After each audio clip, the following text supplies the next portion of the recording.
Bonjour et bienvenue sur Radar d'Afrique. Aujourd'hui, nous vous révélons des vérités politiques que beaucoup préfèrent taire, alors abonnez-vous pour ne rien manquer. Monsieur Laurent Gbagbo aussi a écouté les militants. Il a dit ma parole n'est pas prédominante par rapport à celle de mes militants. Vous avez pour habitude de dire que Laurent Gbagbo est traité comme un gourou ici. C'est vous qui dites que quand Laurent Gbagbo décide, personne ne dit mot, tout le monde le suit. Pour une fois, c'est le contraire, vous vous plaignez. Qu'est-ce que vous voulez? En fait, de compte, il y a certains Ivoiriens qui veulent que tout le monde soit d'accord avec le quatrième mandat illégal d'Alassane Ouattara. Et je dis Bienvenue sur Radar d'Afrique. Aujourd'hui, nous plongeons au cœur de l'implosion politique ivoirienne. Entre le fiasco de l'interview d'Emmanuel Aka et la colère des militants du PPACI qui imposent leur vision à la direction, le camp de Laurent Gbagbo est à la croisée des chemins. Est-ce la fin du pragmatisme face au régime d'Alassane Ouattara?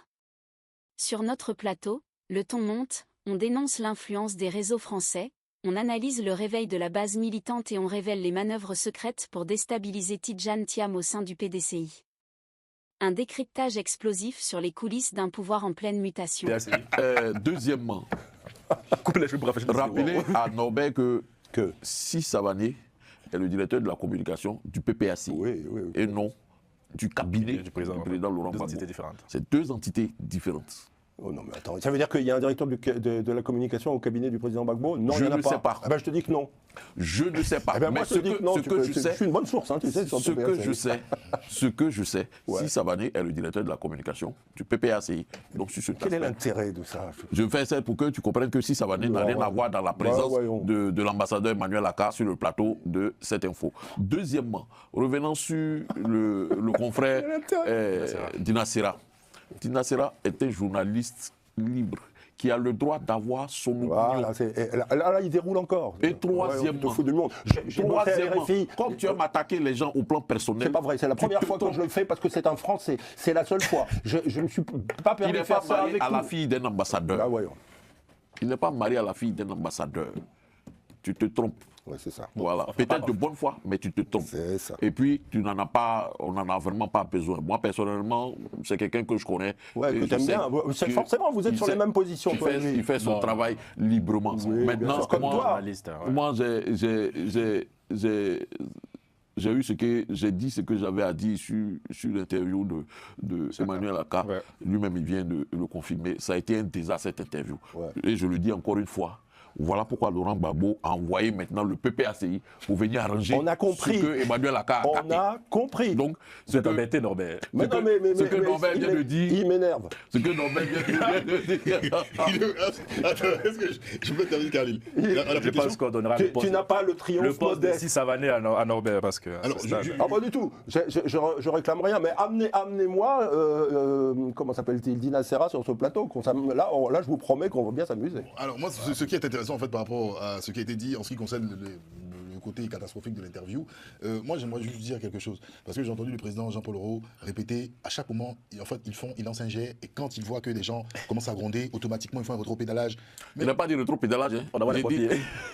Quand le cabinet gâte, on envoie le PPACI venir trouver des formules politico-politiciennes pour arranger la situation. Alors, moi, ça m'intéresse. Le gars a fini de gâter, on a envoyé le PPACI qui a venu dire non, le PPACI ne veut pas rentrer dans. Il y a une prétendue rumeur. Le PPACI répond maintenant à rumeur. Moi, ça m'intéresse. Moi, c'est ce point qui m'intéresse. Mais en fait, dans le fond, ce n'est pas mauvais. Mais qui sont ces personnes qui grondent? Pour qu'à chaque fois le PPACI vienne faire un communiqué pour corriger. Qui sont ces personnes qui mettent la pression au parti à un tel point que automatiquement le parti... Ce sont les militants. Ah, les militants. Donc les militants sont entendus. Mais c'est une bonne chose parce qu'en Côte d'Ivoire on a l'habitude de dire qu'en fait les militants ne sont pas écoutés. Non, il faut sortir non, c'est très important. On nous dit souvent en Côte d'Ivoire que les militants sont des bonariens. Ils sont utiles quand il s'agit de voter. On ne les écoute pas. C'est de tradition en Côte d'Ivoire. Pour une fois, si on me dit que... Pour une fois, ah non, mais c'est important. Pour une fois, si on me dit en Côte d'Ivoire, pour une fois, dès que des militants grondent, c'est-à-dire l'instance dirigeante écoute les militants, c'est une très bonne chose. Et moi je dis c'est une très bonne chose parce que les militants ont leur point de vue à donner. On a souvent tendance à minimiser et sous-estimer les militants en Côte d'Ivoire. On dit que ce sont des gens qui agissent par émotion. Et on a l'impression que ceux qui sont en haut sont des gens qui sont assez pragmatiques. Ce sont ces personnes pragmatiques là qui nous mettent dans les problèmes aujourd'hui.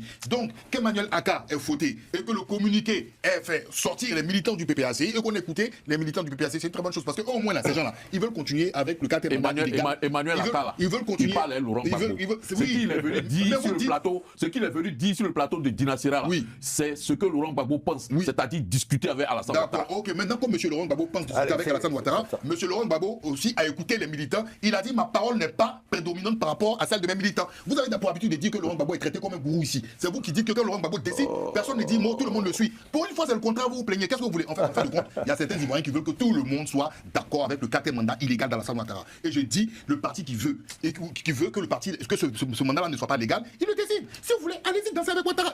Ceux qui ne veulent pas danser, ils vont continuer dans la dynamique. Pourquoi vous voulez que les autres dansent forcément? Voilà. Ouais, non, bah bravo aux efforts des. Non, mais c'est le président qui m'explique. Non, mais c'est mon père formateur en plus. Non, mais bien sûr. Mais là, sur ce coup-là, Quoi fait pour rafraîchir les idées? Non. Petite confidence personnelle. Lorsque j'étais correspondant des RFI à Abidjan, j'ai souvenir qu'à plusieurs reprises, j'ai taquiné le président Gbagbo, président de la République, pour ses amitiés à gauche, en lui disant mais comment, président, pouvez-vous continuer à être socialiste quand on voit la manière dont vous êtes traité par le Parti socialiste? Je rappelle quand même que le premier secrétaire de l'époque, un certain François Hollande, qui va par la suite devenir président de la République, avait décrété que Gbagbo était infréquentable. Okay, et ces gens-là, bah, ils continuent à officier. Et c'est notamment le cas du camarade Dina Sera, qui a fait partie de cette bande, qui était à France 24. Je sais comment il est arrivé à France 24, je sais comment les choses se sont passées, je me suis heurté à cette espèce de clique qui aujourd'hui encore continue à croire qu'ils ont un avenir alors qu'ils n'en ont pas, ils n'en ont aucun, ni au niveau de la France, il n'y a que Hollande pour croire qu'il est capable de redevenir président de la République, ni au niveau des affaires du monde, parce qu'on voit que le monde est en train de s'écrouler sur leur tête, mais ça fait rien, ça continue, faut tenir, parce qu'on est sûr que la France ne lâchera jamais la Côte d'Ivoire, alors on se met du côté du manche, quitte à défendre un pouvoir de droite, ok? Et alors je constate aussi que sur ce plateau de la bande à Carlyle, on a un préposé qui s'amuse à ce genre de truc. Moi, je le laisse avec ses problèmes de conscience, notre ami Jean-Paul Aureau. Et oui, je défends Laurent Gbagbo, parce que c'est un grand homme historique, et en tant que journaliste, on ne peut pas être indifférent à ce genre de choses. Bon, voilà, point barre. Et puis deuxièmement, la manière dont il a été traité par la France est une ignominie. Point final. Là, il y a eu une bêtise. J'ose même dire le mot, une connerie de communication qui a été faite. D'accord, tu déroules, c'est bien, t'es content. Mais je pense pas qu'on puisse en tirer des leçons politiques. Je pense pas. Ah bah si, il y a beaucoup de leçons politiques à dire. Bon, en fait, quand t'as pas fait l'émission. Non, mais finalement, on a passé le temps à insulter mon ami Dina Sera. Non. J'ai pas insulté, hein. J'ai pas insulté. Et je suis prêt à dialoguer avec lui quand il veut. Il n'y a aucun problème. Président. Donc moi, pour terminer tout simplement, j'aimerais dire que, vous voyez, avec la configuration que nous avons en Côte d'Ivoire, là, le RHDP, en tout cas pour les 5 prochaines années à venir, le RHDP va dérouler sans avoir peur de qui que ce soit. Pas de Norbert. Personne. Ils vont dérouler à l'aise. Et il a dit 5 prochaines années. Oui, c'est ça. Parce qu'il a sa boule de cristal. Eh ben non, parce qu'il peut peut-être se passer des choses dans les 5 années qui viennent. À moins d'une catastrophe naturelle, le RHDP. Quelle catastrophe? Ça serait quoi une catastrophe? Ce qui serait bon aujourd'hui pour l'opposition ivoirienne, surtout pour le PDCI, qui est la véritable formation aujourd'hui, je pourrais dire, de l'opposition en Côte d'Ivoire, de réfléchir et de penser à proposer aux Ivoiriens une alternative à la société que Ouattara propose aux Ivoiriens. Mais elle existe. Sortons de cette logique de penser à un homme providentiel, à un génie politique, ou voilà, véritablement, il faudrait que ce soit là. En tout cas, je pense qu'on a fini là. Oui, non. Non, mais juste pour la fin, juste en fait, déjà une petite pensée à Maître Blessy, lors de la session inaugurale qui a été boutée en touche, concernant, le président il rigole en plus, qui a été boutée en touche, d'accord, en ce qui concerne la présence des directeurs généraux des structures publiques, d'État, d'accord, il n'y a pas eu d'informations, l'explication claire de la part du doyen Diawara, et en plus une petite pensée aussi pour le groupe parlementaire du PDCI-RDA, parce que selon certaines nouvelles, j'apprends que des poids quand même politiques en tant que député, celui de Port-Boué, celui du Plateau et celui de Cocody serait pas en odeur de sainteté avec le groupe. Faut dire des noms, docteur Emou, Jacques Emou et M. Yassé, d'accord, ne serait pas en odeur de sainteté avec le groupe parlementaire du PDCI-RDA. Donc on mais pourquoi ça. Pour quelle raison? Dis-le alors à ce moment-là. Dis tout. Non, nous sommes à la fin. C'est une info Global Africa. On reviendra dans nos. On peut en parler. Non, c'est fini. On reviendra dans nos prochains numéros. Atom Blanc a cassé le morceau, il faut le dire. Non, parce que là, les téléspectateurs attendent. Mais c'est une info. c'est une info. Vous avez plus d'infos dessus? Oui, bien sûr. Bien sûr. Donc vous confirmez l'information d'Insa? Oui, je confirme l'information d'Insa. Yatse, Emu et Ugo ont essayé quelque chose et ça a fait pchit une fois encore. Alors, ça commence à faire beaucoup au PDCI. Hein. Il y a eu, comment s'appelle-t-il, Bion, j'ai presque oublié son nom, celui-là, avec Valérie Yapo. Il y a eu Guy Kawai. Il y a eu qui encore? J'en oublie là. Et là, c'est encore un petit trio qui a essayé de faire mumuse. Ça va aller, ils vont aller jusqu'où? Un petit trio, Emu qui est l'ancien secrétaire du... Ça ne marche pas. L'homme à abattre, c'est Tidiane Thiam. Ils veulent absolument le réduire. Et s'ils considèrent qu'il faut le réduire, c'est qu'ils ont peur de lui. En tout cas, les infos déjà